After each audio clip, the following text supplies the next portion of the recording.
Good evening, everyone. Well, it's 7:30 p.m. here in Warsaw, Poland, where it's freezing, and I'm joined by Dr. Paul Sutliff. Now, he's going to deny being a doctor, but for all intents and purposes, he is. So, welcome, Paul. Hoping someday. Yeah, I we're hope so enjoying a too. nice wintry day here in New York. Great. Yeah. So, everyone, welcome. Today, we are going to talk about Sharia law, but at least this is a Q&A. So, I'd like to leave an opportunity for you guys to ask questions about the Sharia, and to the best of our ability, we will try to answer. We'll also try and give you a practical overview of what Sharia is, where it's to be found, what it actually says.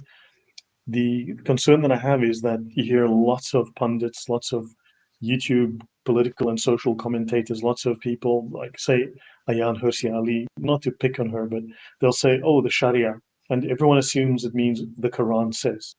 Someone else says the Sharia, and they go, oh, this hadith said.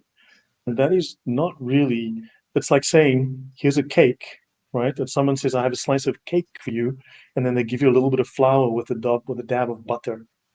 No, butter and flour are not cake. Those are the ingredients used to make a cake. You agree that's a reasonable sort of analogy, Paul?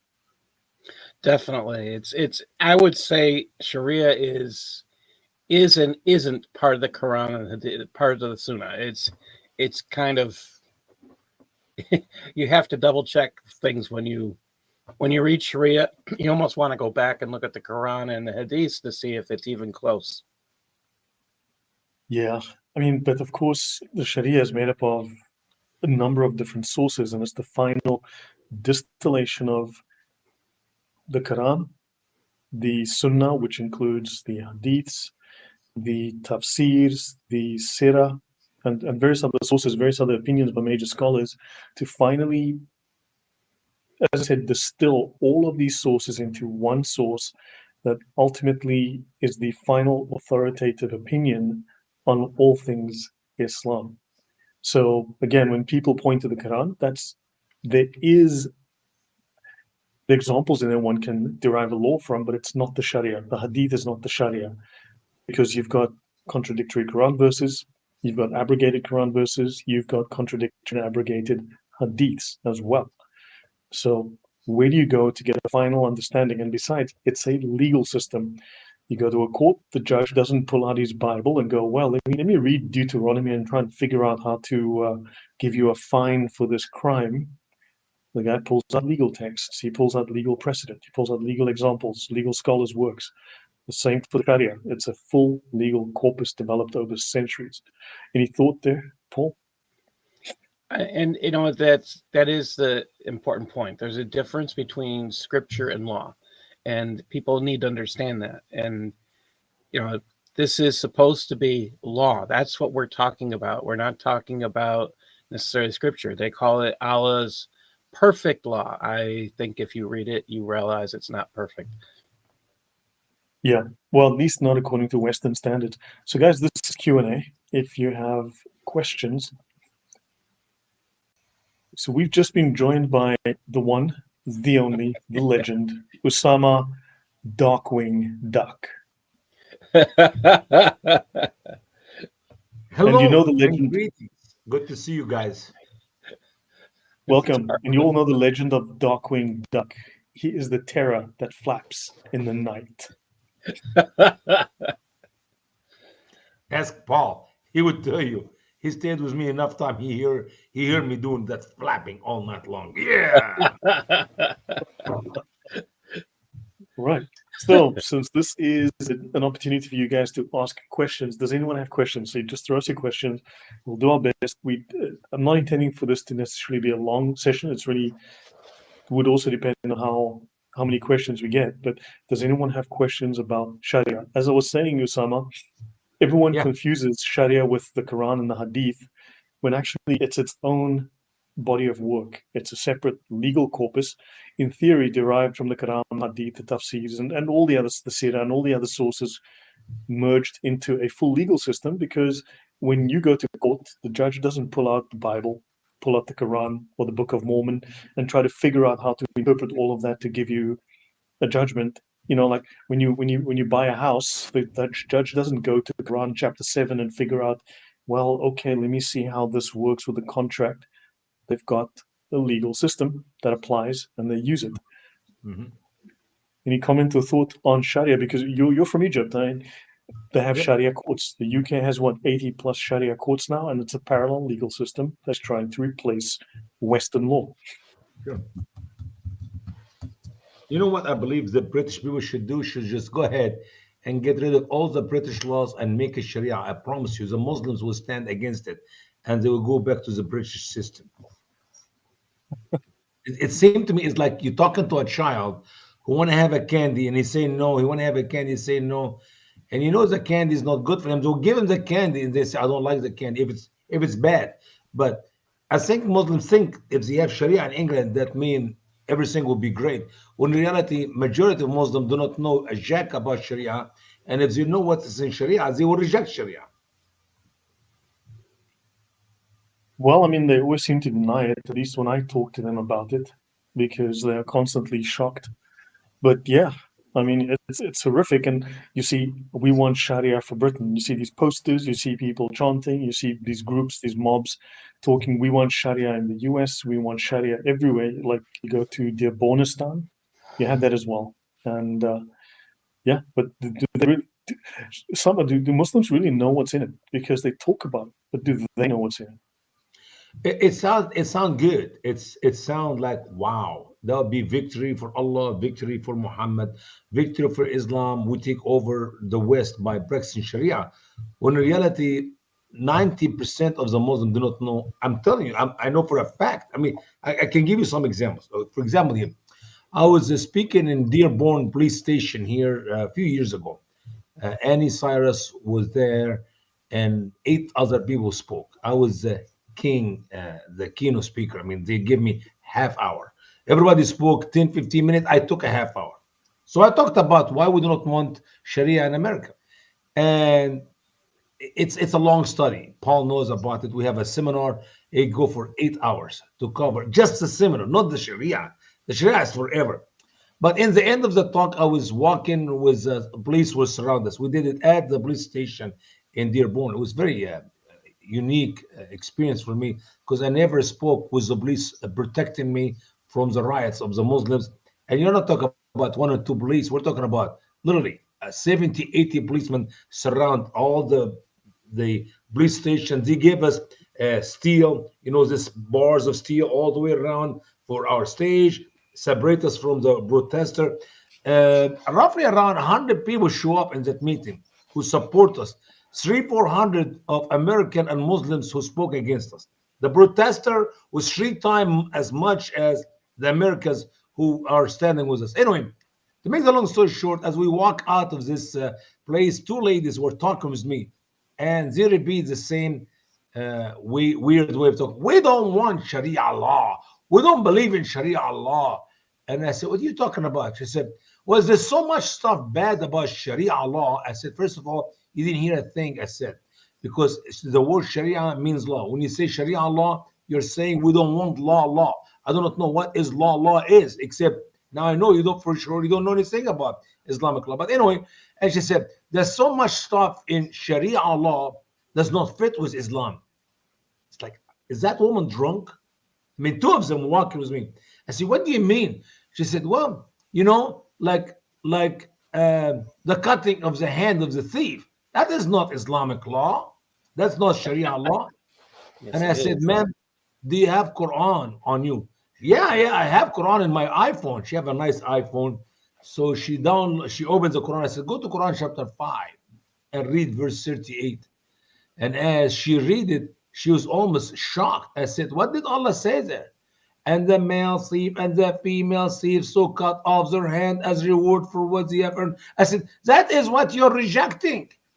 You're rejecting the word of Allah. And that's not all Sharia, because believe me, as you said, Brother Lloyd, there's so much in Sharia have nothing to do with the Quran, have nothing to do with the saying of Muhammad or the Sunnah of Muhammad, because it is a book added and hundreds and hundreds of laws made by Muslims who live in the last 1,000 years or so. So it is beyond your imagination. I can assure you, I can share with you, things in Sharia does not do anything with the Quran. As a matter of fact, it is the opposite of what the Quran teach or the same. Sometimes.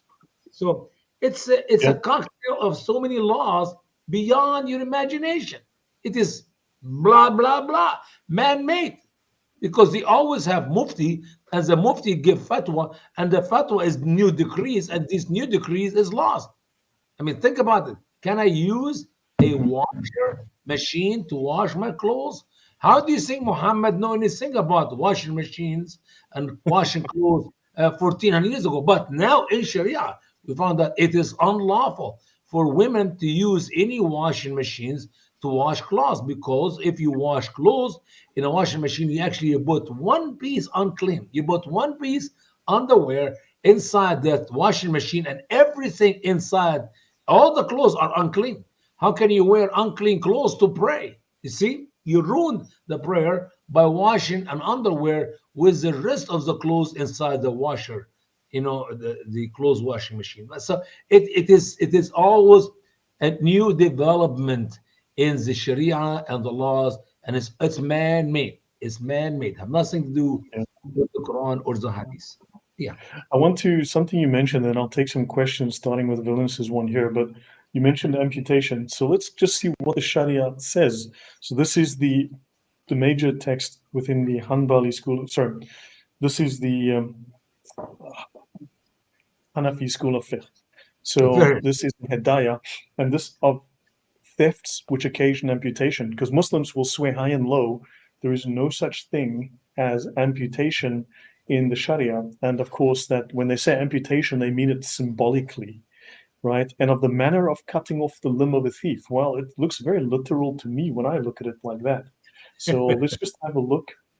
So they speak here of if an adult of sound understanding steals out of undoubted custody 10 dirhams or property to the value of 10 dirhams, the law awards the amputation of his hand.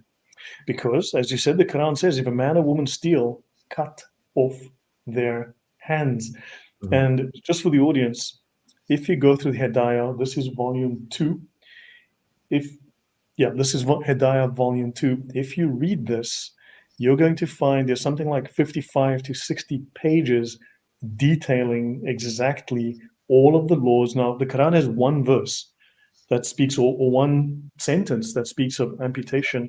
In the Sharia, you can find something like 60 pages just in this On that. manual of Yeah. detailed explanation of exactly how this law works. And it says here, amputation is inflicted for the theft of any article of the value of a shield. And the lowest value of a shield is 3 dirhams. They just said 10 dirhams, now it's 3 dirhams. And now they say the dinar, which is 12 dirhams. So you can have a limb amputated for 12, for 10, or for 3 dirhams. Very clear.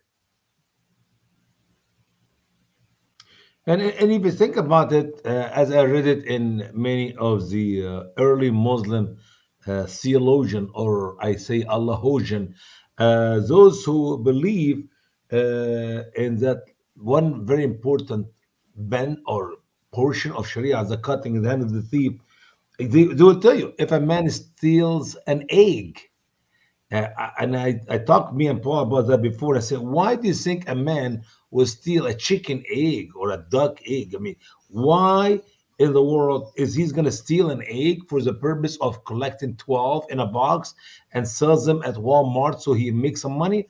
Or he steal an egg because he's very simple, he's very hungry.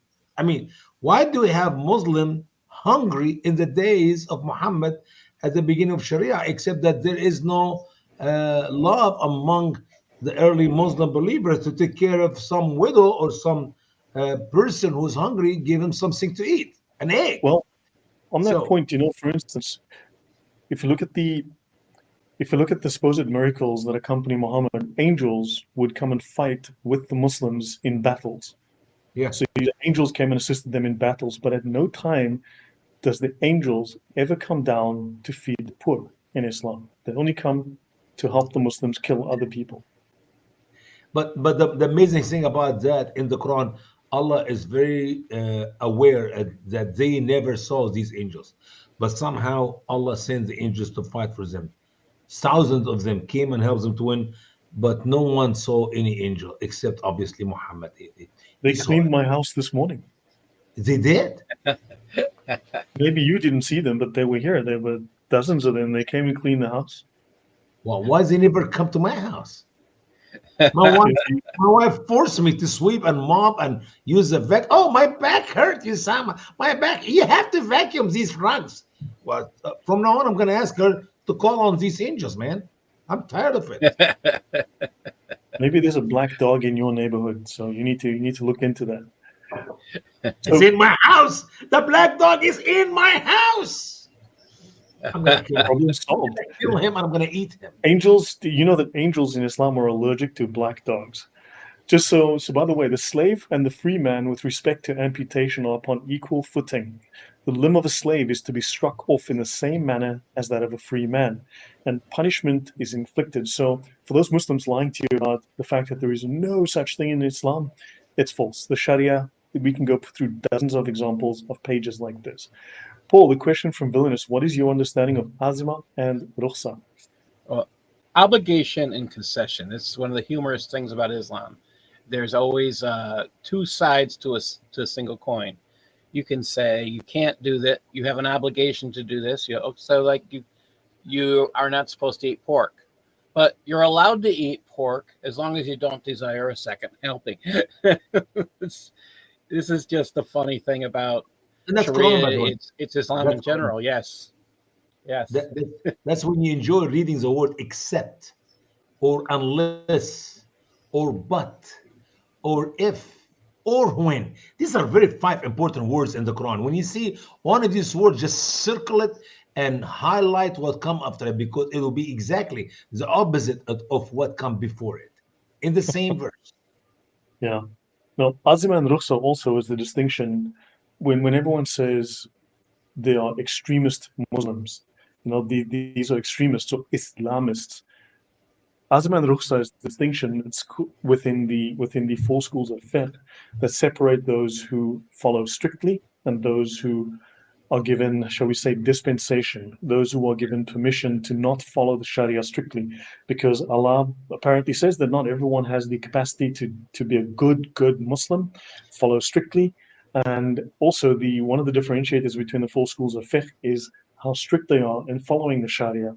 So therefore, the stricter is azima, and the less strict is rukhsa. And this is also, there's the simple fact is that, for instance, these extremists are doing something that is compulsory or obligatory in Islam, like jihad is obligatory. If Muslims do not do things like, I don't know, drive trucks through a Christmas market, what will happen is that the sin or crime of non-performance is incurred, and Allah will send all Muslims to hell. So these Muslims are doing a great deed by doing jihad, because they are saving the souls of all the other Muslims by doing Sure. this great service to Allah. But And you this cannot. also follows it follows Sayyid Qutb's milestones, where he says you can be at different levels, and you can still do jihad, but you can do it at different levels. You can be at different levels, and when at a different point in your life, you might be doing a different level of jihad. So there's a progression that you're allowed to do, and this is so it's again, while they're going to talk about these two things, you're allowed to be at these different levels, according to Sayyid Qutb. Mm-hmm. Yeah. Cargo Crew says, what about burning Sharia manuals instead of the Quran? Will the pressure be similar? Depends how they interpret it. I mean, they can easily, in this case, go, well, the Sharia contains portions of the Quran, so therefore you are still violating the Quran.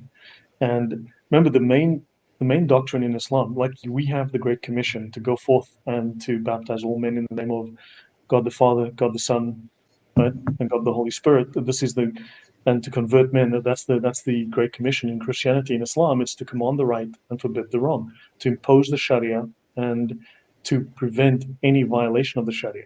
And so therefore, they might say, well, look, the fact that you are burning our holy law, I mean, they could use anything as an excuse. In theory, no. In practice, who knows? That's why we have in our too small booklet, we put a verse from the Quran on top of it. So that guarantee me that Muslims will never burn them. Hopefully, they will read them. Man, yeah. Read them. See, Let me see. Are you allowed to beg in Islam? I mean, yes, it does contain circumcision for the person that asked. Yes, it does talk about circumcision. But of course, the one small difference, Jesus was circumcised at 8 days old, as in Jewish practice, whereas Muhammad was born circumcised, just so you know. So he was born deformed. Is that a correct say? He was born with a deformity. Okay, that might explain a lot of things. maybe he could not have any children That's There's more that like question. Yeah. unless you I, believe he had children with his wife Khadija when she was in her 40s. That's a little bit extra miracle here. I mean, it's amazing when we look about the children of Muhammad, 10, 11, 12. I have no idea how many there were. And he was married to Khadija when she is in her 40s and he's 25. And if you think about women in Khadija's days, will continue to have babies in their 50s. I mean, man, that's another miracle itself. So, was Muhammad really a father of any? I believe he's not. And the proof is that why he did not have any children with all these extra wives he have of all ages, young and old, if he was able to be able to pregnate Khadija in her 40s multiple times, as Muslims claim. Um, and why Muhammad took his son Abraham from Mary, the Coptic slave, and asked his favorite wife Aisha the question, does he resemble me? Does he look like me? And she said no. And miraculously or amazingly, surprise, a little bit later, Abraham was dead. So I do not know who killed Abraham. Can you imagine if somebody kills the son of the Prophet of Allah? What will be the reaction of that? How did he die? It's a mystery. Well, I think he was killed because Muhammad figured out he's not his son. End of story. So it's what is the chance not to read few books about it? For heaven's sake, I can read you books and books written by so-called Muslim scholar about ridiculous things. Why would they not have any information in details about the death of Abraham if he just died naturally or something? Anyway, and once again, I never heard in my life a man will carry his son and ask somebody, "Does he look like me?" What do you think the main reason why Muhammad asked if Abraham is his son or he looked like him or not? Besides, is he my son or not? that's a very strange question. Yeah, just so you mentioned Khadija. So this is from a book called What is Commonly Spread But Not Proven from the Sirah of Prophet Muhammad. Famous but unauthentic. In other words, false stories from the Sirah of Prophet Muhammad.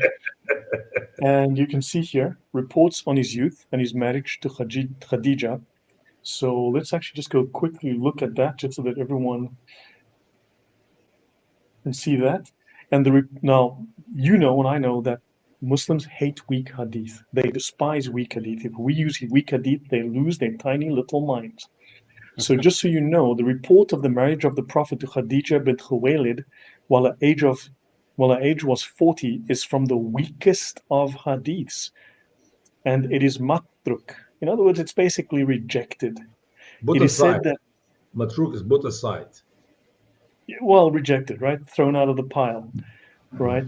So it is said by Imam Ibn Kathir that she was 35 or 28 or 25 or maybe 22, possibly 27. So we, And she had all these previous husband when she was not born. Before she was born, she was married to the other previous husband, and after she married all of them and have a bunch of children from them, she was still a virgin. That's when Muhammad met with her. I understand. Go ahead. yeah. So just so by the way, does the Sharia discriminate in any way between Muslims, like being racist? Or, I mean, not openly, not no. I mean, you can, I guess if you look, you'll find that there's a preference to Arabs who speak pure Arabic, but in practice, probably towards Arabs, you'll find it, but not really. I mean, there's discrimination is part of human nature, but it's not explicit in the Sharia, at least to what I know of it right now. But here is the reality, Brother Lloyd. When it comes to discrimination in Islam, if you think there are racism in the West between white and black, you need to rethink it when it comes to Islam. As a matter of fact, I don't believe any person in the West believe that born a black or born dark is result of sin. Have you ever heard that? If any of the people of the West, people are born black because of sin? But that's Islam. That's what Islam That's teaches. It's Islam. not what It's very not what clear.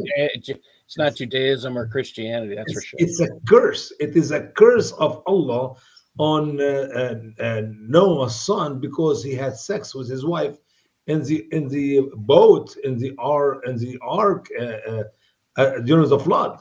I mean, literally, when the flood was happening, and they've been there for quite some time, and he missed being with her, so he got her pregnant in the boat in Noah's ark, and obviously Allah's curse was on him. That's why the baby is born black.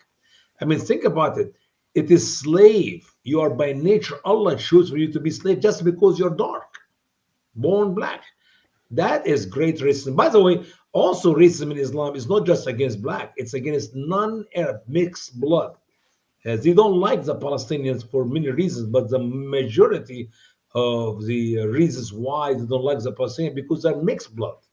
They're not pure Arab. They will tell them in their faces, "You're not Arab." End of story. So anyway, Mhm. Okay. We've got Suhail, who's being very intelligent here. Bible killed the disbeliever, 1927. So just so that you know, Suhail, you're not the smartest. 1927, that's Luke 1927 that you're referring to. So really try to be a little smarter. Also, Jesus is telling a story. Jesus is not giving a command. This is an actual, what's called a parable. He's giving you a story of a king that never existed, that he's speaking of, and something the king does as a moral example. So it's not yeah, actually an instruction. So yeah. try to be less uneducated. And then, of course, it's only Islam. For instance, this is the Sharia on the Salwan Mumika was murdered recently, as we know, for supposedly insulting Muhammad and rejecting the message of Muhammad. This is the unsheathed sword against the one who insults the messenger. Now we know that Muhammad ordered assassinations. We know that Muhammad either killed or ordered the killing of hundreds of people and ultimately, throughout the centuries, millions. We also know that there is no such law anywhere in the New Testament. Jesus killed nobody. Jesus didn't have sex with a 9-year-old. We know that Muhammad certainly did. And of course, we can see here that Islam teaches this. Whoever insults the Prophet is to be killed, murdered, whether they are a Muslim or a disbeliever. Killing is prescribed on him, the one who insults the Prophet. And any Muslim or non Muslim who insults the Prophet is to be killed. I'll But give brother, you. Lloyd, there's some disagreement among should you allow him to repent before you kill him, or should you not allow him to repent before you kill him? That's Like, Azima versus Rukhsa. That's simply. And so the different schools will have either more strictness or greater strictness. Some of them will allow repentance, some will kill you right away. And see, that's you see, that make it a solid law. Sharia is real here. It's not just personal opinion, especially yeah. when we disagree about these important facts. So just for the audience, then this person's gotcha is not very good. For instance, this is the view of the scholars. The scholars have a consensus. Whoever insults Muhammad is to be killed. The Muslims Sure. have unanimous agreement upon killing whoever insults the Prophet. And then, of course, right, I don't know of anyone who differed concerning the obligation of killing such a person. The scholars have consensus that whoever insults the messenger, meaning attributes a defect to him, in other words, does not believe that Muhammad is perfect, such a person is a disbeliever, and disbelievers are killed. And then, of course, final point, we can go on and on for pages and dozens of pages in this book, but notice the Imam. So, in the absence of a caliph, the Imam can order the killing. They call this the political killing. It is for the Imam to give a discretionary punishment with murder in these matters. So, a Muslim Imam can order someone to be killed. Very good point, Brother Lloyd, because a lot of Muslims will tell you we cannot practice that law because we do not have Khalifa. And if we don't have Khalifa, then the law it is idle. Oh, that Obviously, is not true. We can actually prove that that is completely false. yeah. Yeah, because in the absence of a caliph, Muslims are then allowed to take that into their own hands. Yeah. True. True. True. And what happened if somebody insult Allah? you are supposedly whipped or struck with a stick like 100 times. You can die from that, but really it applies more to Muhammad than it does to Allah. In Does that theory, it mean applies to. Allah is less important than Muhammad, or Muhammad is Yes, it more does. important than Allah? Thank you. I Yes, it just want does. to make sure we got this portion there. All right. Yeah, I'm just trying to find where it states actually that if the caliph has to give the order, but if the caliph is missing, then the Muslims can just go and do it themselves. I'm Yeah, just trying. can you do whenever you finish up, brother? Can you do us a favor? Let's go to the Gospel of Luke and read about what the Bible said about that peril and the sword, because I think it's very important for our dear Muslim friends to understand that Jesus never thought, never taught, or never practiced the propaganda their Muslims are trying to. Most people who talk about the sword in the Bible have never read the Bible. Most of them have no clue what the Bible is talking about. They just read a book about the sword. And just last week, I was listening to somebody talk about Jesus came and he said he gave a sword. And I said, read the verses. I did not come to bring peace, but a sword. I said, read the following verses, you idiots. Just read the verses. Did Jesus said so that you may take them and fight and kill? Or this is the separation between the believers and their family? The woman will be hated by her mother-in-law, or the son will be hated by his brother, that's exactly how Christianity have been for the last 2,000 years. We are separated from our family, from our friends, because we became a Christian. That is the sword Jesus talking about. Jesus never said to carry the sword and go around and behead people. So go ahead, brother. Read us this parable, Luke See, 19. and this person barely speaks English properly. They're barely literate. Keep them for what under war? Just keep the little children. Educate me. Like, are you sober? Please don't write messages when you're not sober. This looks like English words, but I have no idea what you're saying. Probably neither do you. So if you can, And he's an MD. He's a medical doctor, and he writes like that. yeah. MD, if you can send us a link to the Christian Sharia, the equivalent of the Sharia law for Christianity, if you can send us a link to that, that'll be really nice. Then we can look at the actual legal system of Christianity, just like there's a legal system for Islam. Please send us that link. If you don't mind, just drop it in the chat right now. So, okay, Luke 19. And of course, so here we are. Osama? Yeah. If Paul can read, or you can read this passage, the entire parable from beginning to end, if you don't mind. Where is it? It starts with? Where we I can look it up here for you. and okay, it starts, I think, on verse 11. Yeah, I think so. Yeah. The parable of money usage. See, it's a parable. It's a story. Even atheists like to use this, and because Jesus said, "All those who disobey me, bring them in front of me, and kill them before me." Even atheists will use this falsely. That's just a typical strategy of theirs.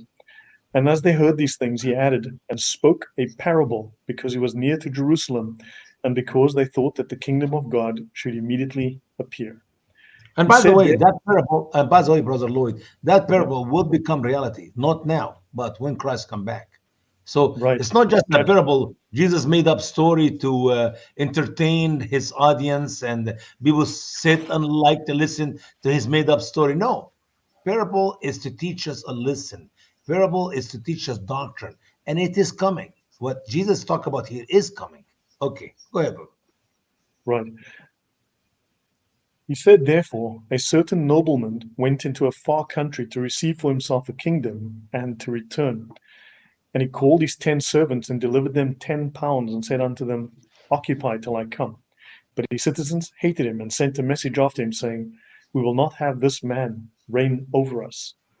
And it came to pass that when he was returned, having received the kingdom, then he commanded the servants to be called unto him, to whom he had given the money, that they might know how much every man had gained by trading. Then came the first, saying, Lord, thy pound hath gained 10 pounds. And he said unto him, well, thou good servant, because thou hast been faithful in a very little, have authority over 10 cities. And the second said, Lord, your pound has gained 5 pounds. And he said likewise to him, be thou also over 5 cities. Another came and said, Lord, behold, here is thy pound, which I have kept laid up in a napkin. For I feared thee, because thou art an austere man. Thou takest up that thou laidst not down, and you reap what you did not sow. And he said unto him, Out of your own mouth I will judge you, you wicked servant. You knew I was an austere man, taking up that I laid not down, and reaping what I did not sow. Wherefore then gavest not thou my money into the bank, that at my coming I might have required mine own with usury? Isn't that interesting also that Jesus here commits usury, whereas some people lose their little minds over the idea of usury? I believe Jesus was a Jew, right? And Jesus here is permitting usury. Fascinating. And he said unto them that stood by, Take the pound from him, and give it to him that hath 10 pounds. And they said unto him, Lord, he hath 10 pounds. For I say unto you that unto every one that hath, more shall be given, and from him that hath not, even what he has shall be taken away from him. But those enemies of mine, which would not that I should reign over them, bring them hither and slay them before me. Now, did Jesus did this when he was there at the time of teaching that message? No. Did Jesus ask his disciples to practice verse 27 of Luke chapter 19? No. We're talking about the day of judgment. Yes, Jesus will not only slaughter. Slaughter will be the easiest thing to do. We're talking about the buhayrat al-nari wal kibrit. We're talking about the judgment of God in the eternity in hell. This is a lack of fire, a lake of fire which is going to be burned forever and ever. All those who rejected Jesus Christ to rule over them, to be king over them, all those who refused to make him king over them are going to be judged for eternity. So it's not like it's a parable, made up story, just Jesus added a couple more pages to the Bible. No, no, no, no, no. It's true. So, and it is a fact that God loved us so much, he sent his son to die on the cross for our sin, to be a king over our life, and he will never force himself on us as Islam does with the sword, but he gave us free will. So when we have a broadcast like today and we talk about the love of God, and we talk about the falsehood of Islam, it's what's the purpose? Why we're doing that? Because we want to tell the Muslims we love you. Why? Because Jesus ordered us to love you, even though you are our enemies. And we want to let you know about Jesus' love for you. But if they said, no, we don't want that Jesus to rule over us, we don't want Jesus to be king of us, that's fine.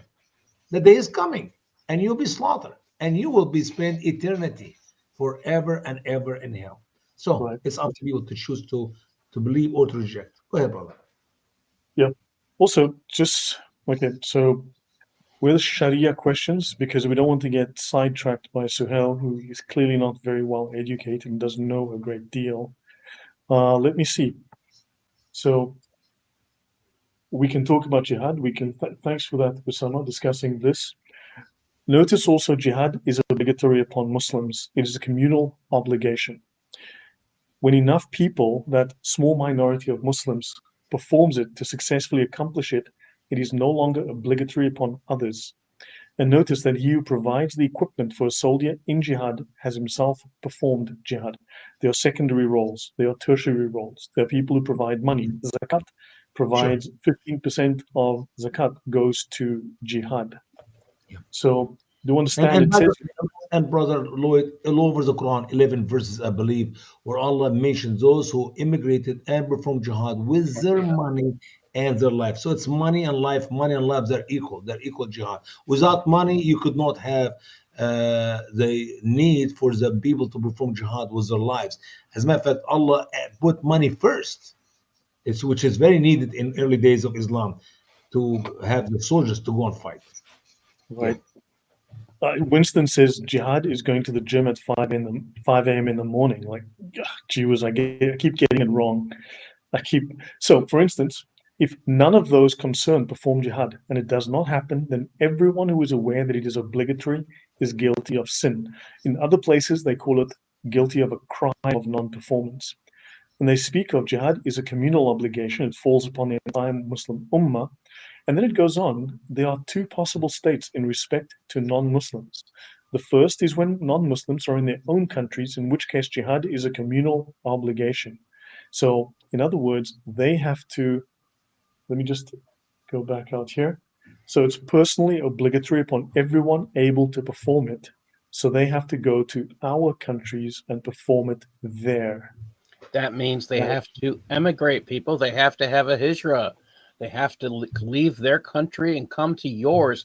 Isn't that what's happening in Europe and America Exactly. and And Canada and yeah, and wherever? by the way, yeah, brother Paul, you get in a very good point here. By the way, because some Muslims will tell you we immigrated for the purpose of have a better life, to enjoy democracy, to enjoy freedom. That is sin in Islam. You cannot leave your home country to go to a foreign country unless you're going there with the intent to perform jihad. Otherwise, you're living in sin in Islam. Right. And also, it says it is offensive to conduct a military expedition against hostile non-Muslims without the caliph's permission. So you need the caliph's permission, thank heavens. And there's no caliph, so we're in luck. Although, if there is no caliph, no permission is required. You see that? That's the beauty of Sharia. You can give a law and you say, however, except, unless, but, if, when, and everything go back to the opposite of what you just read. It's like these people do not have even logic to read or to understand what is written in their books. I know there's exceptions to everything. So please understand there's a legal loophole to everything in Islam. There's an opposite to everything. There's a way out of everything, literally everything. So this is the most famous of the English Sharia manuals, and it's called the Reliance of the Traveler, the Umdat al-Salik. Just look up Reliance of the Traveler. And it is a very detailed index, and each chapter has a very detailed index. And you can see this tells you, you will learn here how important the scholars are, that the scholars are very, very important, at least according to the scholars. They speak of the prayer, everything you ever wanted to know about prayers in Islam, but were afraid to ask. The funeral prayer gets its own separate section, zakat, fasting, pilgrimage, trade. They cut a lot of this out because most of it involves slavery. Of course, you can find those details in the Hidayah. This one is over 1,000 pages, like 1,400 pages long or something. The Hidayah is over 2,500. So marriage, which includes marriage with little girls, infants, literally, divorce, including By the way, divorcing. the law now in Iraq is official, 9 years old for girls. Yep, yep, The yes, whole that's country, shocking. the whole country of Iraq. You want to get married to a little girl, just make a trip to Iraq and you'll be blessed with a beautiful 9 years old girl. Because it's Sunnah. That's what Muhammad did. This has its own chapter commanding the right and forbidding the wrong, because this is the main doctrine, the underlying doctrine, well, which is effectively a form of jihad. So jihad falls under this doctrine in Islam. And there's a whole lot of interesting. So the obligatory lying falls under holding one's tongue. Here you can find out everything. Jihad is exported in large forms. Jihad is exported. In fact, hijrah is a form of jihad. Sure. If it is for the purpose of performing jihad, otherwise it is sin. You cannot Yeah. just leave Egypt and come to America for just the fun of having a better life. You can't. So I want They'll to mention call this. the people who come from Arab countries into Europe, they'll call them economic migrants, and that is a mislabel. And then when they report it in the news and they think Americans are listening, they call them refugees because they think Americans are even more clueless. So it's We yeah, it's are. Whoa. What do you mean? Do you think we are?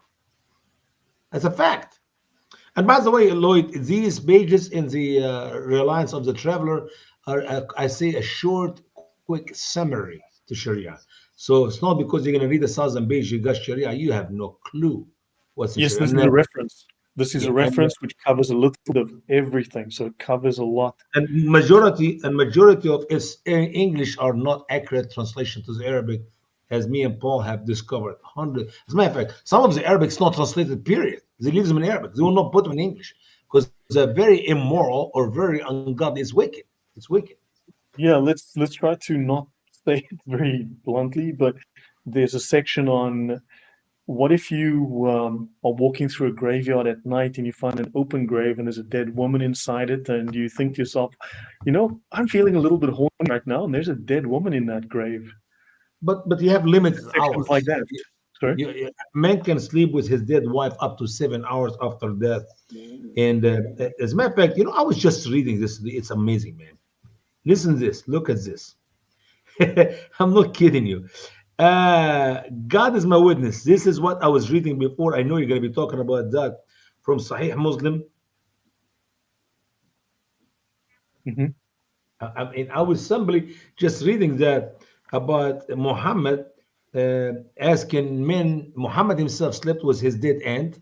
That's a fact. It is hadith, Sahih Bukhari. I don't know how you're going to call Sahih Bukhari weak hadith.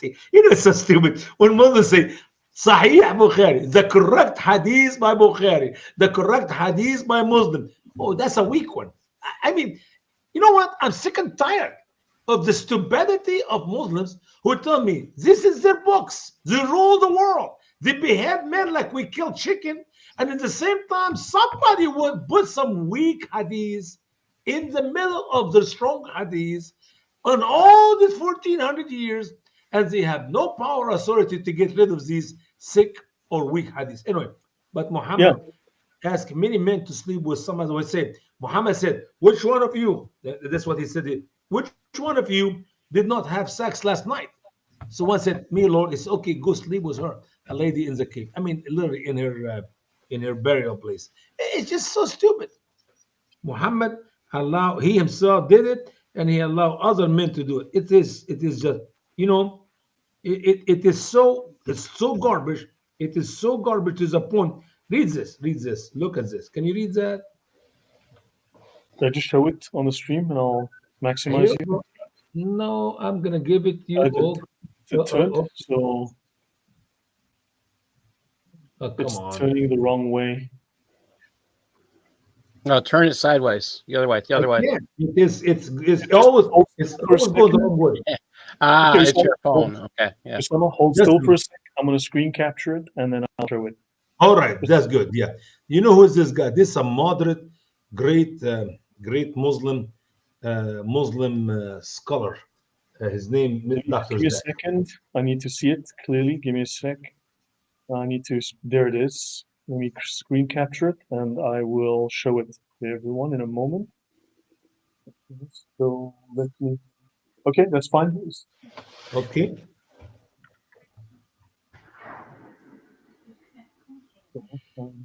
I think the picture speak for 1,000 words. I'll show the picture after you read what you have there. Just give me a second. I'm just gonna.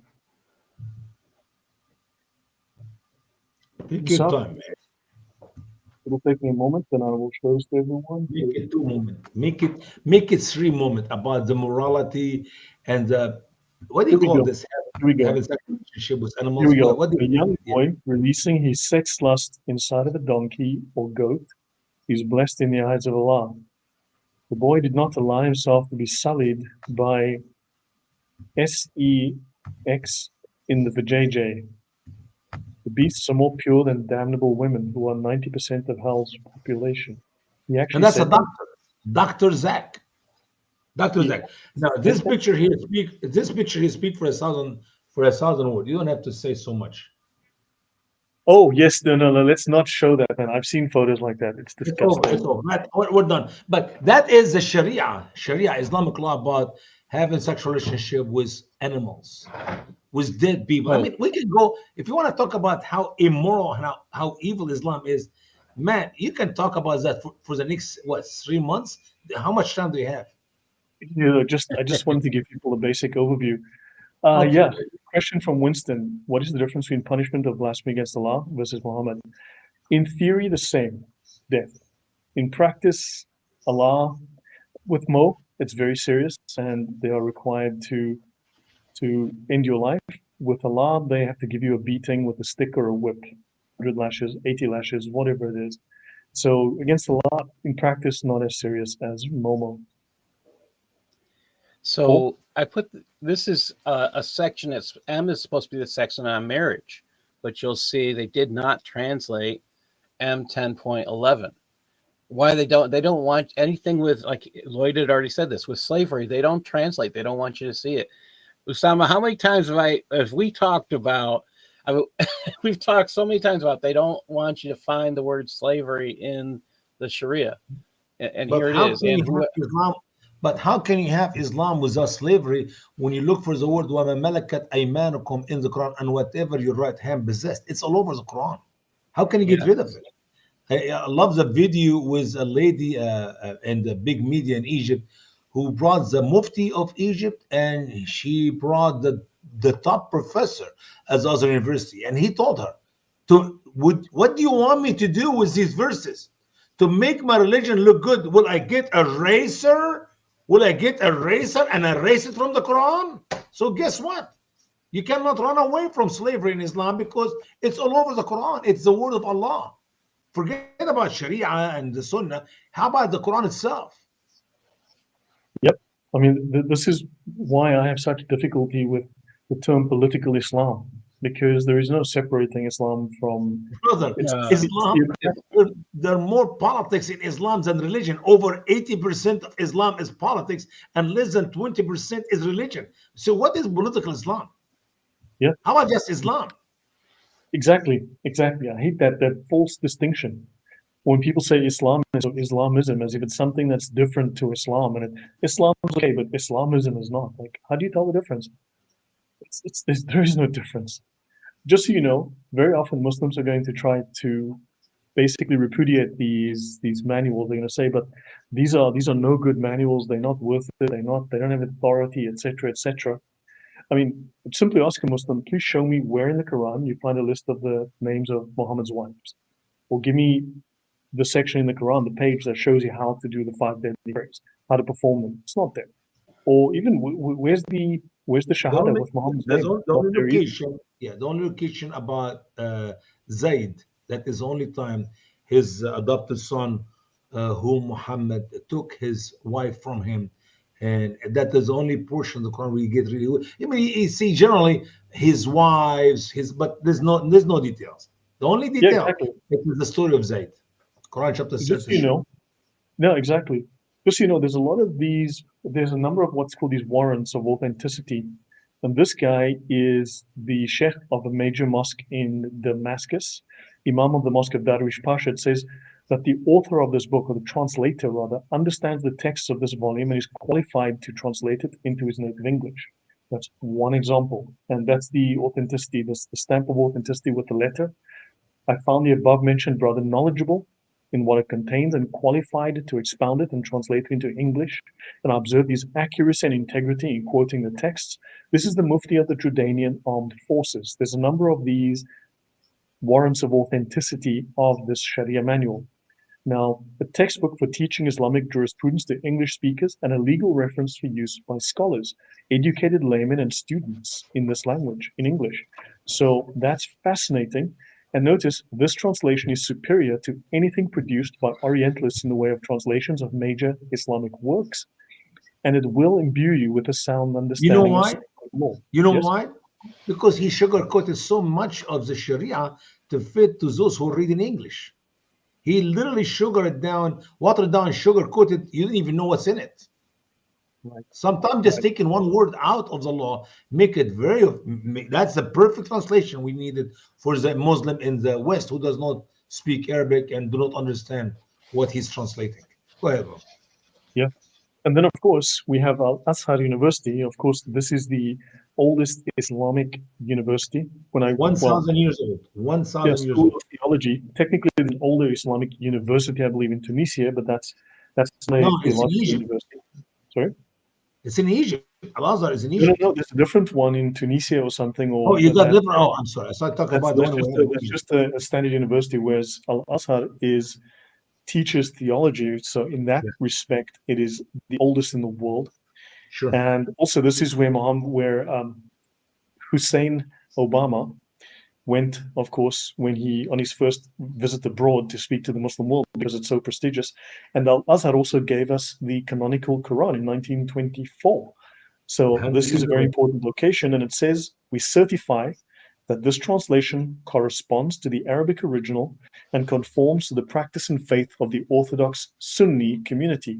And there is no objection to printing and circulating this. And that comes from How Al did Azhar. Imam Jordan know that? He cannot read English. Well, they have people who speak English in their general research department. So you there you think you go. think they read all these pages to come up with that simple sentence he put in the beginning? Come on. Yeah. Yeah. So understand there's a great deal of information here. They speak of hadiths, and notice they will also tell you in the Sharia that there are weak hadiths that are also very important. For instance, Muslims love to say that weak hadiths are not true. But notice, seeking knowledge is an obligation upon every Muslim. The meaning of this hadith, although the hadith is not well authenticated, i.e., being weak, it is true. Just there's a great deal you If it, can learn by just picking. Yeah. if it fit with the propaganda they try to teach on that point at that specific time in this specific situation, then it is okay. But if not, we're gonna reject it. Even if it's Yes. strong hadith does not fit at the time of speaking, we just say I don't believe it. It's not true. Okay. Yeah. So Validus, why did they have to republish it in the 1980s? Because much of this was in the original Arabic. In fact, there's a huge body of work also in Urdu, which you'll find in Pakistan and India. But a lot of these were never translated into English, and 87% of the Muslim world speaks no Arabic. So they had to put it. So there were projects that were launched by various governments to translate the most critical Islamic works, at least as they considered them, into a language that everyone could read, make it accessible to the world. And that happens to be English. And this is why this particular book got priority, because it was a very important Islamic law text which had to be translated. And then notice here how it says the basic obligation of Islam is to believe in everything brought by the messenger with absolute conviction, free of doubt, and whoever does this is not obliged to learn the evidence. Which means, in simple words, just put your brain aside, forget about using it. Don't logic, common sense, get rid of them. Just obey without second thought. This is why you'll see memes with people taking their brain out and putting it in. Yeah. Put logic aside. No doubt. Exactly. So guys, do you have any questions? Do you have any of your questions that we can deal with? Right. So I want to just give you an overview. So for instance, if you go to say book B, look at the index. Now, if you take the copy that I put online and downloaded, all of my highlights are here. As you can see, I've got all of these highlights that are made, and scholarly consensus. And scholarly consensus is legally binding upon Muslims. Fascinating stuff. I mean, the scholars the scholars are incredibly critical. Yes, we hear and obey. Reason is shaitan. Exactly. But it's also humorous.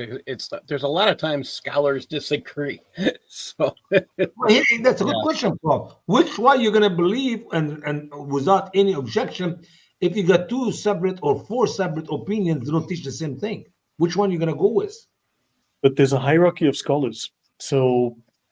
So within, actually, hold on. Let me just find that. So just to try and explain to what is that. That's I can quote you 10 opinion and given by different people, and they begin with Ibn Abbas, the cousin of Muhammad. So how can you tell me that more? He's not prime. He's not prime. So let me try and explain how the logic works in the Sharia, at least. Okay. Notice they speak here of an absolute expert, right, in Islamic legal reasoning, or mujtahid mutlaq.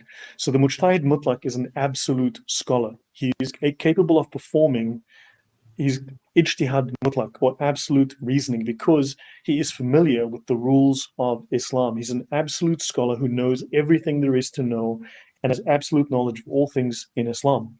Those are the four founders of the four schools of fiqh: Abu Hanifa, Malik, Shafi, and Ahmad ibn Hanbal. So that's the Hanbali school. So these founded the four schools. They are the absolute scholars. They are the mujtahids mutlaq, and therefore they cannot be wrong, because Allah's hand is over the group, and whatever they have done is therefore flawless, without error. I'm going to play the devil advocate. What if I'm a Shia and I don't believe in any of these four? Well, oddly enough, Al-Azhar and under the Sunni Sharia, they actually recognize the Jafari school of Shia jurisprudence. And in fact, 85% of the Sharia is actually the same, 80 to 85%, which means that they only disagree on things that are not foundational, that don't affect doctrine at a foundational level. So hold on, let me find you that. Let me actually find that. That's one of the very first pages. You'll see it right here on the first page. Okay, they'll say here, okay, the four Sunni schools of Islamic law, Hanafi, Maliki, Shafi, and Hanbali, are identical in approximately 75% of their legal conclusions. These are variances within a single family, because these are not four separate religions, these are variations. They'll tell you differing viewpoints are reflected in even a single school. And this volume is one of the finest and most reliable works in Shafi jurisprudence, the school that has fewer scholarly differences on rulings than others, because its main resource is the recension of Imam Nawawi, the great 13th century Shafi Hadith scholar and jurisprudent, who upgraded the works of previous generations in terms of authenticity and application of Hadith evidence. Hopefully that gives a bit of insight. And there's a lot more discussion about how to It's a resolve great different. insight. Can you give me the year again? How many years after Muhammad this was? This is 700 years later. I mean, are you doing any logic here? Are you becoming of those Muslims who know no brain whatsoever? 7 years after Muhammad, 700 years after Muhammad, 300 years after Muhammad. MashaAllah, MashaAllah. Can I see the Shahada right? So hold on. Shananana. Actually, you know what? I've got the wrong manual. I need to bring up a different manual. Let me just bring up something else just to show people that hopefully give them some understanding. Here we go. Yeah. So have I missed any questions?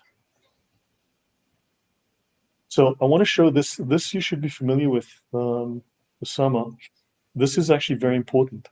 So you mentioned differences, and I want to show that. We'll just briefly discuss how there's a logic to everything in Islam. Remember, the Sharia took about 900 years to develop, give or take. So it was only finished in about the 15th, 16th century. They didn't finish it before that. So now notice there are 6 pillars of the Sharia itself. Everything is permitted. There is nothing that is not permitted in the Sharia, because it states here that the aims are more important than the means. This is called al-maqasid aqallu min al-wasa'il. You can probably pronounce it better than me, Usama Darkwing Duck. The aims are more important than the means, and then necessities permit what is forbidden. These are 2 of the pillars of the Sharia, which means so it doesn't matter how you're going to do it, as long as you get the purpose of doing it. Yeah, no matter how you do it, as long as it gets done, Allah's happy. No matter how you achieve it, there is no limitation. Now, there's a man called Sharani, a scholar called Sharani, who wrote what's called the Mizan al-Kubra, the Great Balance, or the Supreme Scales, because there were differences in the schools of fiqh. So he created what's called the doctrine of ikhtilaf, or the doctrine of difference, and he reconciles all of the differences in the fiqh, in the schools of jurisprudence. So, for instance, it states here, comparatively studies the rulings of all the 4 Sunni schools of sacred law as if they were one school, and he treats their differences according to their difficulty of implementation or difficulty of following them for a Muslim, as either strictness, azima, or dispensation or relaxation, which is rukhsa. And that explains this difference. Does this help to explain? Hopefully the audience is learning from this as well. Your thoughts, guys? I think if you actually look up the word darura, and you can actually find Islamic studies on this word, and I think it's incredibly important to actually read up on that. They're talking about, okay, you can do anything that's forbidden as long as it does this or that. As long as you can justify it. If there's a justification, remember? Yes. Necessities. I'm hungry. I want to eat pork. I'm hungry. I want to eat ham. Yes, you can kind of do it's that ham's what's available. Because you're compelled. This is the doctrine of compulsion. If you are, if that's the only, is that's the only way you can get it done. So get it done. Yeah, but also as long as your heart remains pure in faith. That's all it says. Are there laws regarding cannibalism in the Sharia? Well, it's not explicit in the books I've read, but I've seen references that say yes. If they have to eat you, that's okay. Remember, necessities permit the forbidden, and the aims are more important than the means. So, yeah, that tells you they can do whatever at any time, just so you Why know. why can't we see? Here's my question to you, Lloyd. Why can't we see anything like that in the laws which is given to us in the book of the Torah, the first 5 books of the Bible? I mean, Moses received his Torah literally in few years after he left Egypt. I'm not saying I know exactly what the years, but it will not exceed the 30 some years until he died. And since that day until today, we still have the same laws in the Bible, in the Torah. We don't change it. We don't add to it. We don't take away from it. If it is law given by God and God is all knowing, that when He knows the future, why we still keep adding to the Sharia Islamic law until today? They still adding stuff last week. There's a difference between Allah and God in the simple God can only be good. God can only tell truth. Whereas to limit Allah, to say that Allah cannot do something, is to sin against Allah. That's blasphemy. And therefore, again, you are subject potentially to the death penalty. So Allah can do all things. Allah must be greater than Satan, so he must be able to be more evil than Satan. He must be able to be more untruthful than Satan. And this differentiates Allah from, and therefore Muslims can justify it because they are acting like their God, because he So yeah. why Muslim scholar always end Wallahu A'lam and Allah knows best? If Allah knows best, why not Allah give it to us years ago? Should we get rid of the word Wallahu A'lam and Allah knows best? He knows the best Allah way knows to best hell. I know that is much. sorry. I think he knows one of the best ways to hell, but I don't know about, what Allah knows best on, because, if you actually read the Quran and you read the Hadiths and you read the Sirahs, and you'll see Allah doesn't know an awful lot. Like, he doesn't know certain things like, okay, I can just pick on farts. He doesn't know farting is part of your biological system. It's made, your body is Actually, made no, to do Allah that. knows that. Allah named it with Adam all the way in the beginning. Because remember, Adam named everything. So Allah Yes. named Adam and He knows the difference between one of them and the other. With without sound or with without a smell. Because which one brings the wudu, which one brings the wudu, which one is okay. Yeah. Yeah, you know that the person who smells the fart did the fart, right? Well, that's the problem. You What smell if it, you tells have what if you have 10 Muslim men are bending down in the same time and 3 of them did the farting? How do you know which one is the one with the smell, which one without the smell? I mean, The one who says, hey, did someone fart? He's the guy that started it. He's guilty. Honey Badger asks, if the dean is so perfect, why are there 4 different schools? Again, as I explained previously, it's because of the level of difficulty. So therefore, those who are capable of being very strict, those are the ones that go to the more difficult school, and vice versa. and Lloyd, That's unless to give an example of these different schools of thought in Islam, and you go in depth in it, you will say that there is contradiction among the 4 top Muslim scholars of Islam. yeah, no, of course. There's disagreement. It's not as some Muslims say, well, they're a little bit different. We're talking about life and death. What do you mean they're not? I A mean, the huge Sharia difference. contradicts itself. We've seen literally in the same sentence, it'll contradict itself. Just read the second half of the verse you start reading. You Yeah. see the I contradiction. mean, so now we overruled. Yeah, basically the Sharia. Look, if you read the early work, if you read the Risala by Shafi, if you read his first one, which was like 30 years before, he goes to Egypt and he writes 30 years later. He writes a brand new one, and he comes up with a completely different idea of how the laws work. So yeah, I mean they do, and then these guys come along. So these major scholars, these mujtahids mutlaq, these absolute scholars, they write a thin manual, 100 pages of general laws, some specifics, mostly general. Then a whole group of scholars, maybe dozens of them, hundreds of them, over centuries, wrote thousands of pages and eventually created an entire corpus of work that's thousands of pages long. And then someone comes along later on and writes a summary. So the reliance is a summary. It's a summary of a number of summaries. It's compendium. So this is how the process works. And it's amazing. It's amazing how they can add and take away as he go from one book to another book. You think there is Yeah, decency, there's honesty there is truthfulness in this steps of work throughout the hundreds of years? Give me a break. right. Yeah, do we have any other questions from the audience that have questions about what's in the Sharia? We've got this. So, on the issue of inter-school differences are considered a dispensation because it's not everyone can do things strictly. So therefore, Allah allows as a mercy for them to take the easy route, let's just say. Flexibility, because Islam teach in the religion there is ease, not hardship. في الدين Yes. يسر وليس عسر. Yeah. Yeah. So therefore, but notice they speak of Azima and Rukhsa. Azima is also found under, oddly enough, magic. And if you look at in magic, Azima is an adjuration or the application of a formula of which magical effects are expected.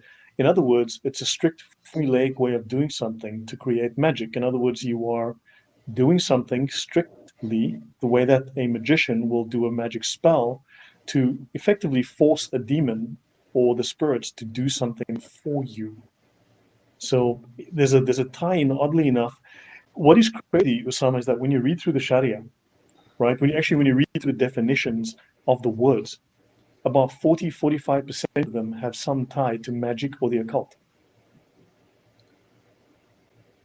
Well, I do not know. I do not know, but I believe from what I read in the Quran that to be a sorcerer or to be a magician or to be that is forbidden in Islam. So why do you want to have this in the Sharia?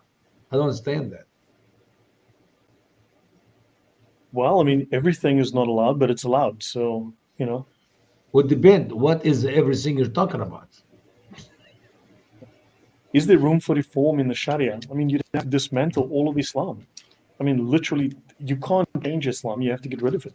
It's evil. The whole thing is, it's, you know, think of an apple with a worm in it, right? And then think of more and more worms come and they eat the apple, and what you're left with is a ball of worms and no more apple. That's Islam.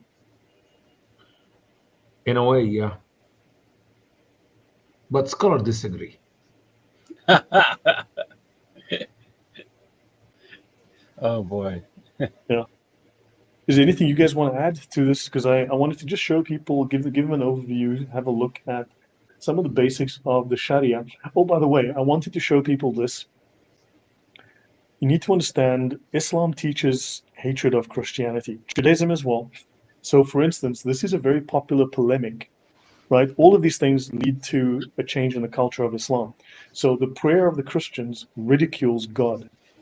Christians choose a way of prayer during which the most devoted amongst the Christians would consider it no great matter if he happens to pass urine dripping on his thighs and legs. Then he would make the sign of the cross over his face and worship the crucified deity, starting his daily prayer by saying the Lord's Prayer. And then he says, and then the Christian in the church would then open a conversation with whoever happens to be sitting next to him. And the chat would be about mundane matters like the price of wine or pork, who won in gambling, what dish he prepared at home, and the like. He would even interrupt his prayers in church to talk about similar things, and then he will urinate in his seat if he can. This is a very popular polemic against Christianity that is written in the 1300s, and it is still popular today. The way this talks about Jesus is shocking. Have you seen this before, Osama? Yeah, and it is amazing. Even in the Pact of Omar in Egypt years ago, they will not allow Christian to do the prayer inside the church out loud in case there is a Muslim who is using our church as a what do you call this bed and breakfast. For in the Pact of Omar, we allow the Muslim to come to our churches for 3 days, 3 nights, and we'll feed them for free. That's how beggars and how wicked it was. So, from the days of early Islam in Egypt, we have this Pact of Umar to force Christians to worship quietly because they don't want to hear the false prayers and the ungodly prayer which Christians offer. And it's so much about the purification Islam, it's amazing that you should not allow urine to touch you because it'll make you unclean, even if you have one drop. But at the same time, it's okay to drink a whole glass of camel urine. So I'm trying to follow the purification Islam about the urine, where it just doesn't make any sense. Once again, you have to believe it without thinking about it, because if you think about it, you find that Muhammad orders a Muslim people to drink camel urine, which is not very clean. So, At the same time, make sure you sit like a lady when you urinate, because you don't want one drop of your urine touch your clothes or touch your legs. Because if there's a windy day and you stand up and you pee like a man stand up and pee, you become unclean. So I don't know what is more uncleanness. Help me out, Paul. Is it drink a glass of camel urine and have one drop of your own urine on your leg? And then Which also, well, one? if it's the humor. urine does touch your leg, you're supposed to cut off that part of your leg. The skin has to come off. I think it's doubly humorous because you'll find there is such a thing called a squat toilet. You can actually buy a toilet seat that makes your so you can be more like Muhammad, because he only went to the bathroom squatting. He Sitting never down. sat down, and there's a hadith on that. So now they have But that. But why, if you ingest urine, your body is going to be impure, right? If it's on the outside of you, you're not. I mean, you might have a little bit of.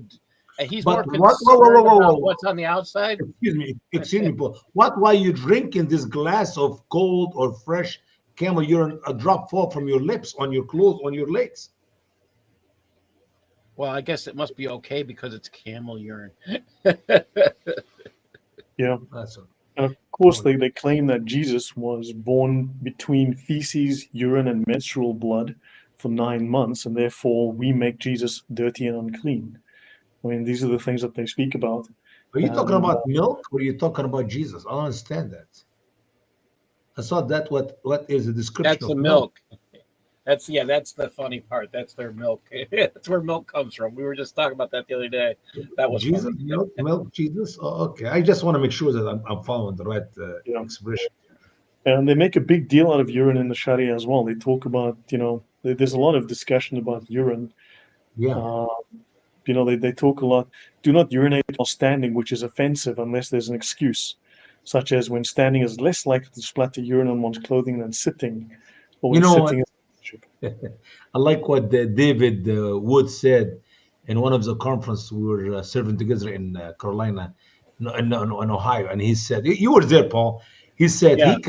he can write his name on the snow, even the eye of the David, the eye. He put the drop of it with his private part, so he knows how to control where's the water coming out of himself when he pee. How in the world Muslims do not know how to pee without splashing all over their clothes?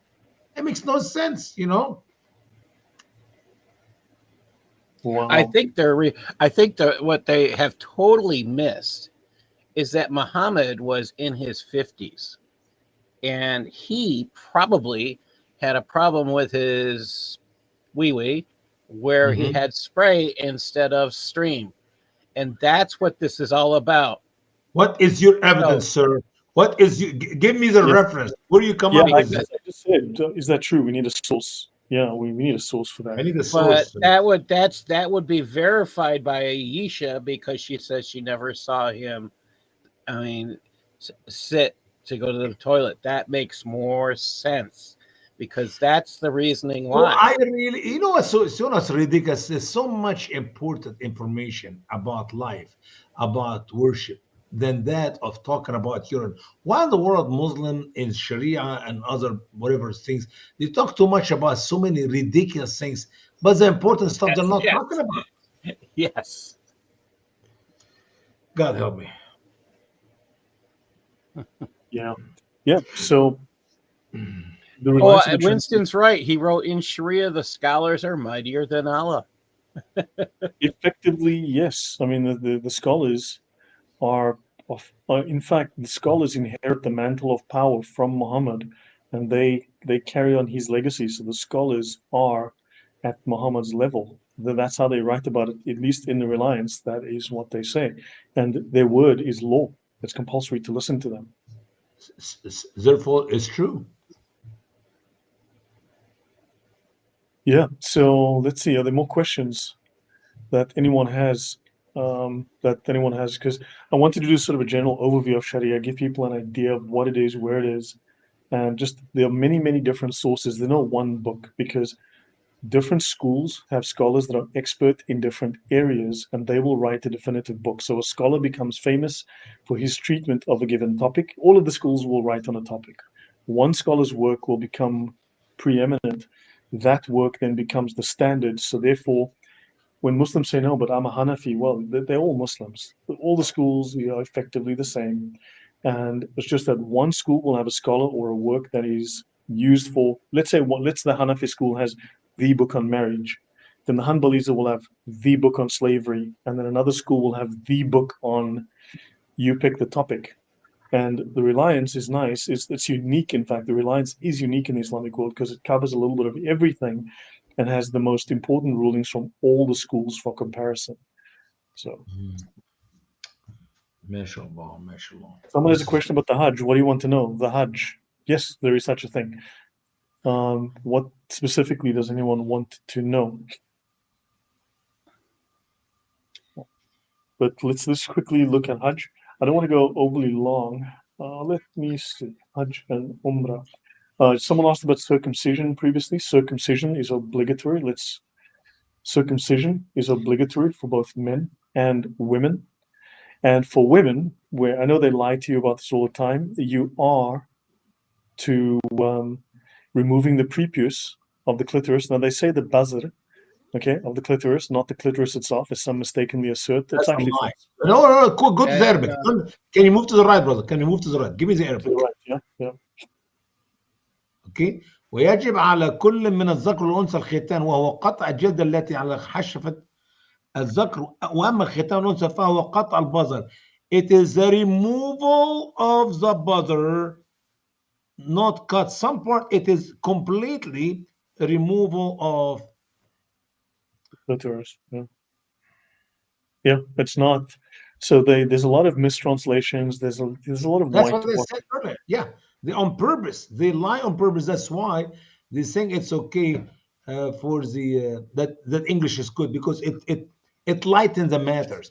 It is. Let me put it this way: the whole purpose of the circumcision of the female is to cut her sexual desire. Period.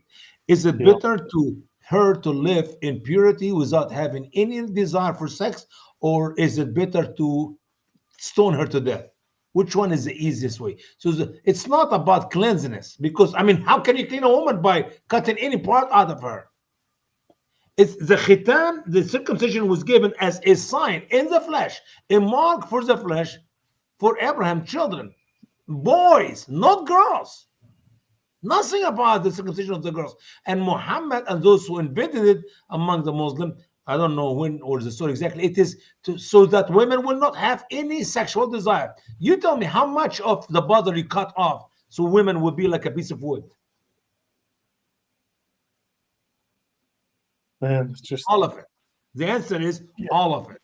And the Arabic said, cut it off. I prefer you cut off the woman's neck, beheaded her as a baby girl, than to take that gift which God Almighty. Why God gives that gift for females if Allah does not want them to enjoy it?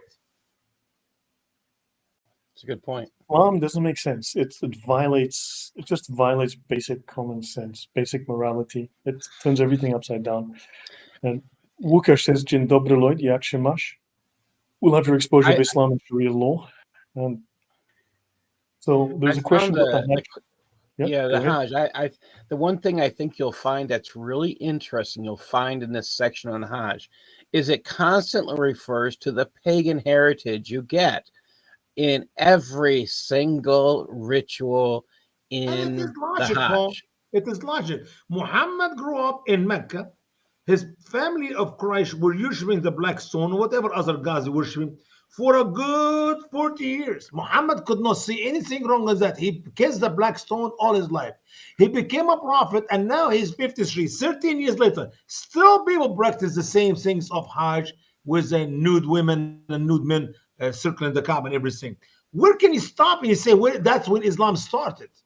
Even after he migrated to Medina for another 8 years, people were doing the same thing. Muhammad did not invent the Hajj. Muhammad did not invent the Umrah. It was practiced for years and years with all these idol worshippers who worship the hundreds of gods he have in the Kaaba. And we're not talking about one Kaaba. There are a bunch of other Kaabas. I believe 6 or 7 in the total. So that is not something invented. Muhammad did not come up with anything new about the Hajj, except he's telling the Muslims, you kiss that black stone, you receive forgiveness for all your sin, past, present, and future, which is which is unbiblical. That's not that make no sense. There's nothing you can kiss. There's no places you can visit from which you can receive forgiveness of your sin. Nothing. Period. Yeah, it's interesting. You're actually supposed to kiss the black stone. In Yeah. fact, it's a requirement where possible. And you have to be And careful now. When you kiss it, you don't make any sound. You put your lips on it, Yes, that's on there. no That sound. is in there. That I've is funny. seen That some is in people do Sharia. weird stuff, but man, Sharia is Sharia.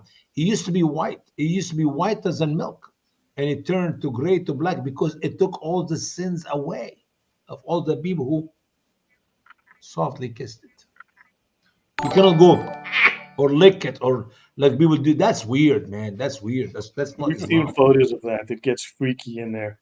It is So, Cup of disgusting. Soup, thank you very much for that donation of 10 Canadian dinars or rupees. Says from Cup of Soup, says, I seen an article the other day, a Muslim man marrying his daughter. You Is there can. any, It's Sharia. that's It is that's unlawful. Sahran wa Neslan. Sahran wa Neslan. Let me give you the verse. If you need the verse, do you need the verse? That's actually permitted. Quran, yes, indeed. I showed you. Just a minute. Technically, that's not in the Sharia because there's those who are not permissible to marry. That is crazy. No, no, no, no. Watch me. Watch this. Watch me. Go to Quran J. chapter Coleman, 20. Go to Quran chapter 25 and verse 54. Quran 25, 2554. 54. MashaAllah, MashaAllah. Yeah, J. 25. Coleman Kane asked me earlier about is the Sharia something that is known outside of Islam? Not really. I don't think so. I mean, they started with the Sharia somewhere around the 8th century, I guess. Umayyads, the Abbasids continued, and then Shafi was very formative on it. So it's definitely something, but it's an amalgamation of Roman law from Jewish law and a whole bunch of things.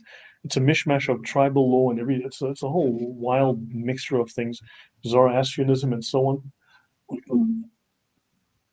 It is he who created of water a mortal and made him kindred of blood in marriage. Are you reading my translation?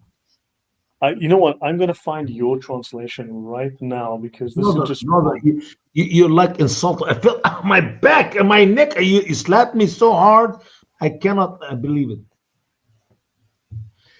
Okay, and I'm gonna حرمت عليكم هاتوا بناتكم بنته من الزنا لأنها ليست بينة له في أصح الأقوال. خلي بالك أنت. Are you following me, camera guy? 2554. So, Yeah. and it is he And who created people from the water. So he Can you made read it. the Live in a bold kinship. Bless Sorry? me. Bless me with the bold statement, man, before the verse. When you see a bold statement, it's like, hello, Brother Lloyd, read me first. This is Al-Qurtubi, who interprets the following verse. He's a great scholar of Islam, and he clearly teaches that a man can marry his own daughter or his sister who was conceived from an adulterous relationship. Oh my. Not any daughter. You have to be sleeping with a prostitute, a lady you met. You don't have any marriage relationship with her, and you have good time. And then 9 months later, she got a baby girl. So you can marry your own 1 minute baby girl who's born, but you cannot enjoy her sexually until she turned 8 or 9. Okay, so we have to be careful here. We have to tell the details. Not your own daughter, but your daughter from a adulterous relationship, not husband and wife. It is forbidden to marry your own daughter from your wife, but from another lady, yeah, that's okay. I mean, I can copy the Arabic here. You want me to copy the Arabic and send it to you, and we Okay, can man, put that it. is gross. That is just gross. So, Mm. should I in the future, should we invite Muslims up to come and discuss this with us? I mean, I know that they just filibuster and waffle and change the subject and dance around and never get to the point and lie, and they just don't answer questions. But do you think it's worthwhile trying to make the effort? Because in my view, it's just a waste of time. Well, at least for the others, because I always believe, whenever you do a discussion or a debate with a Muslim imam or a Muslim person, if he did not confess Jesus as Lord and Savior in the end of this debate, then at least you have reached out to the hundreds of Muslims who are watching the debate, because that is the great positive out of exposing this wickedness of Islam with Muslims, because most people do not know what you're talking about. And if you talk to them about it, they think that you lost your mind. But if you debate the Imam and he shows the weakness and the, what do you call this, he doesn't have anything to go against what you're talking about. So if he loses the debate, even though he convinced that he's winning because he's not going to admit that he make a mistake. But other people who are watching, they're not stupid. Muslims are very smart people, especially those who are willing to hear, who are willing to search for the truth. And that is a one positive. You don't debate the Muslim for the sake of that Muslim you're debating, but for the sake of those who are listening to the debate. That's my humble personal Yeah. opinion. I mean, yeah, I've invited hundreds of Muslims to say, look, if you disagree with me, why don't you come on and let's talk about this? Let's bring up the sources and discuss. And they won't.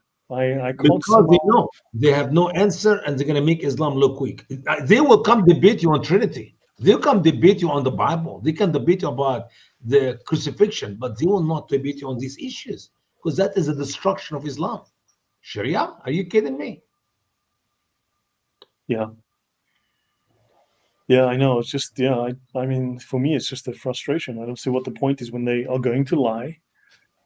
They're obligated to lie. And that's another aspect of Sharia for the audience. I didn't cover it today. I have covered it in the past. I've got several shows on YouTube. You can have a look. Short ones as short as 7 or 8 minutes, and others up to 2 hours or more, discussing obligatory lying in Islam. I've covered it last week. So, yes, they will lie to you. It is compulsory for Muslims to lie to you. So yeah, so the guys, it's been 90 minutes. That's more or less everything that I wanted to raise, just to give people a chance to just learn a little bit about Islam and specifically the Sharia. Have a look and look at some of the sources, have a bit of an overview. That was what I wanted to do.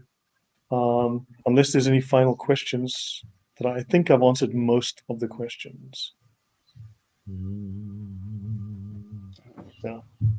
Anything that I've missed, Paul? That do you think I should add here? No, I think the majority of what we're doing, again, we're playing with using critical thinking versus Sharia here. And if you don't ask questions about what you're reading, you're accepting things that are not good. Doesn't matter what you're reading. If you're reading something, a book, any kind of book or any kind of reading, you need to ask questions about what you're reading, or you can't learn from it. Oh, if you can't learn from Sharia or you can't learn from the Quran or anything, it's something you should leave alone and just toss in the garbage. Mhm, mhm. I believe God made us in a very unique way. He gave us eyes so we can see by them, ears so we can hear by them, and lips and tongue to speak through them. But more important, He gave us a brain. If God does not want us to use any of our brain, why in the world did God made us with brain? So my great advice or my great encouragement for our dear Muslim friends: stop listening to the garbage lies. You've been chained in that chain of darkness, the chain of Islam, for 1400 and some years. It's time for you to set yourself apart out of the chain, be free, and please, for the love of your children and your grandchildren, get out of this Islam. And the only way I want you to get out of Islam, just use that gift which God Almighty gave to you, which is called brain, where you can use logic and common sense and examine everything you hear from us here or anywhere else. Because if the imam in the mosque tell you blah blah blah blah blah blah, and you shake your head, yep, must be true, the imam said it, it's in the no, examine it, search. There is a group of Christians in Paul's days were examining everything he was preaching and teaching. And if you're not confident in yourself and you say something and people say, stop, brother Paul, let me make sure what you said is right. Let me look here in the Bible. Yeah, that one is right. Oh, stop, Lloyd, let me make sure what you said is true. And I go back to the source. If we are what we call uneducated, not very smart, not very wise, we get upset. But in reality, the Apostle Paul bragged about these people. Why? Because they were examining everything he's teaching. These are called the librarian people. And he literally bragged about them that they said they are the best of the Christians. Why? Because they are searching, examining what Paul is telling is true or not. Why don't you do the same thing? Use the brain. Use logic and common sense. Examine what you hear. I don't care who's speaking to you. Me, Lloyd, Paul, or Imam this or Imam that. It doesn't matter. Somebody's speaking to you. Somebody is passing knowledge to you. Examine it. Use logic, use common sense. Is it true or is it not? Is it in the Quran or is it not? Because I have heard so many wonderful sermons by Muslims about women in Islam and what Sharia teach about women in Islam. And man, I fall in love with what I'm hearing. And in the end of this discussion of an hour plus, I asked that lady, Dr. Sahar or Dr. Rafiqa or Dr. Whatever, ma'am, where did you come up with that? Is that what the Quran teach, or that is your personal opinion? Well, surprise, surprise. It was her personal opinion. Why? Because I could not find one verse in the Quran to support what she's teaching about women in Islam. And that's how you know the truth from the falsehood. That it's not because Usama Dakdok said it's true. Who do you think Lloyd is? God Almighty? No, he's not. So is Paul. We make mistakes. We're not perfect. So examine what you hear from us and use logic and use common sense and move on to get deeper and deeper. My people, the Bible talk about his own people, are destroyed for lack of knowledge. I think there are plenty of people in the world today who are destroying themselves for lack of knowledge or because they have false knowledge and they think that is what their belief is about. So please keep listening to us, examine what we teach, and come back to us. Lloyd, you made a mistake. When you said the Quran said that, or Muhammad said that, or Sharia said that, I investigated and I found you're wrong. And come and have discussion with Lloyd. And therefore, Lloyd, you need to start teaching that because that's not true. Or, you know what, Lloyd? I thought what you teach was falsehood. And I went and examined it. And thank you, Jesus. Even though I'm a Muslim guy, I was a Muslim. Now I found what you teach is true. And I want to learn more. One of the two. He's wrong, he's right. But you cannot sit there and shake your head, yes, because you think he's right, or no, because you think he's wrong. Examine the evidence. Yeah. And there's no good evidence of Sharia. It's all bad or very dark. He make it so simple. Turn away from Sharia. No, I want Muslim to know Sharia. I want Muslim to know the source of Sharia.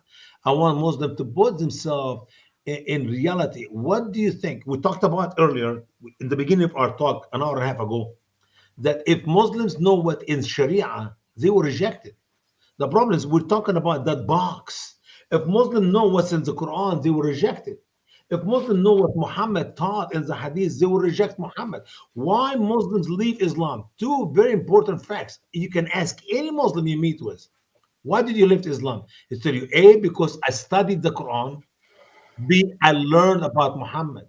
The opposite. Why people become strong Christians? Because I studied the Bible. I read God's word in the Bible. I read Jesus' words in the red color here in the Bible. And I learned about Jesus. You cannot read about Jesus and read the Bible and become an atheist or become a Muslim. But I promise you, you read the Quran, you become an atheist. You become something else. We want you to become a Christian. We don't want you to die as non-believer of God, period, because Islam is wrong. Because guess what? It's not because there are hundreds of places where there's no truth. That means there is no truth. As a matter of fact, the only way we have truth is because of we know all the others are teaching falsehood. So 1 + 1 = 2. That's a fact. 1 + 1 = 2. That's a fact. I cannot say there is no fact of what 1 + 1 equal. Why? Because it's not 50, it's not 100, it's not -20, it's not -23. No. You can give me plenty of wrong number, but there is a reason these are wrong number because there is a fact, the true number, which is 2. 1 + 1 = 2. Right. Yeah. So So, guys, thank you. I think I'll call it a night here. It's been really interesting. Hopefully, it has been. And thanks, Usama, for all of the extra clarification and your knowledge of Arabic and the Quran. And of course, Paul, always. Hopefully, I'll see you tomorrow, Paul, when we continue with the historical evidence that proves, as we have been showing in previous episodes, America was founded on Christian principles by Christians. Amen. Yeah. See you So later thank you. tonight, Osama. God bless you all. Everybody. God bless. God bless you. God Bye-bye. bless all. Take care. Thank Bye. you all very much. God bless. Goodbye.